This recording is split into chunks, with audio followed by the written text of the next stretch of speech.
ये कहानी है दो दोस्तों की और उनकी दोस्ती की शुरुआत हुई थी अभी कुछ दिन पहले हॉस्पिटल के कमरे से, जहां पर वो दोनों एडमिट थे। तो दोनों में से जो एक था उसको अभी कुछ दिन पहले एक पैरालिसिस का अटैक आया था, जिसकी वजह से गर्दन के नीचे की उसकी पूरी बॉडी पैरालाइज हो गई थी और वो अपनी एक उंगली तक नहीं हिला सकता था। और पूरे दिन जो भी नर्स उसके पास में आती वो उसको एक ही बात कहता कि मुझे कोई ऐसा इंजेक्शन दे दो जिससे कि मैं मर जाऊं, अब मैं और जीना नहीं चाहता, ऐसी जिंदगी का मैं क्या करूंगा। तो उसका जो दोस्त था उस कमरे में, क्योंकि वो चल फिर सकता था, तो रोज सुबह और रोज शाम को उस कमरे में एक खिड़की थी, उसके पास में जाकर के खड़ा हो जाता और अपने दोस्त को बताता कि उस खिड़की के बाहर क्या चल रहा है।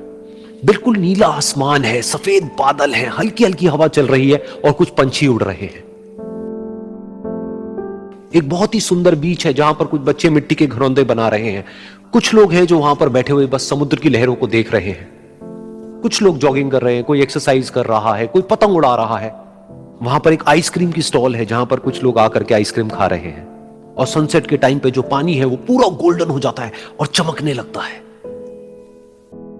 तो शुरू में तो जब उसने वो सब बताना शुरू किया तो उसके दोस्त के ऊपर ज्यादा असर नहीं हुआ, लेकिन धीरे धीरे उसके अंदर जीने की चाह जागने लगी। अब वो सुबह का इंतजार करने लगा कि जल्दी से सुबह हो और मेरा दोस्त मुझे बताए कि आज यहां पर क्या हो रहा है। कुछ दिन तक ऐसे ही चलता रहा। फिर एक दिन जब वो सुबह उठा तो उसने देखा कि सामने वाला बेड खाली है।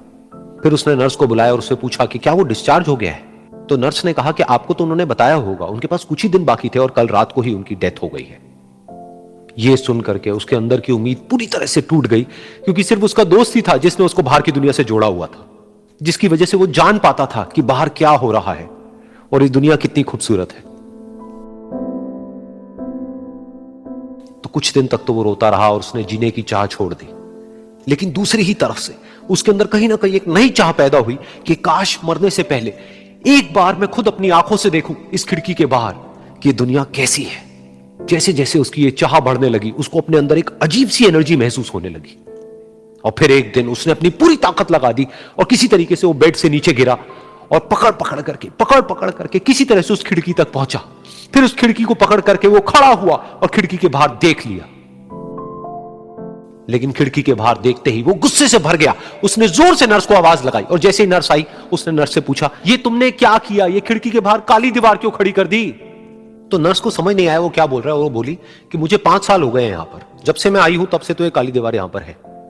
तब जाकर के उसको समझ आया कि उसका वो दोस्त उससे झूठ बोल रहा था। और उसने नर्स से पूछा, अगर ये काली दीवार पिछले 5 साल से यहां पर है तो मेरे दोस्त ने मुझसे झूठ क्यों कहा।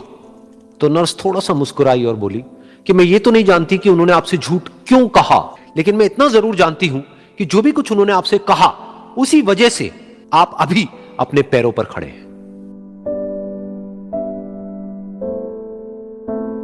तो इस कहानी से हमको यह सीखने को मिलता है कि जो हमारे शब्द हैं, जो हमारे वर्ड्स हैं, जो हम अपने मुंह से बाहर निकालते हैं, उसमें इतनी पावर है जिसकी कोई हद नहीं है। वो किसी आदमी को गिरा भी सकते हैं और उसको उठा भी सकते हैं।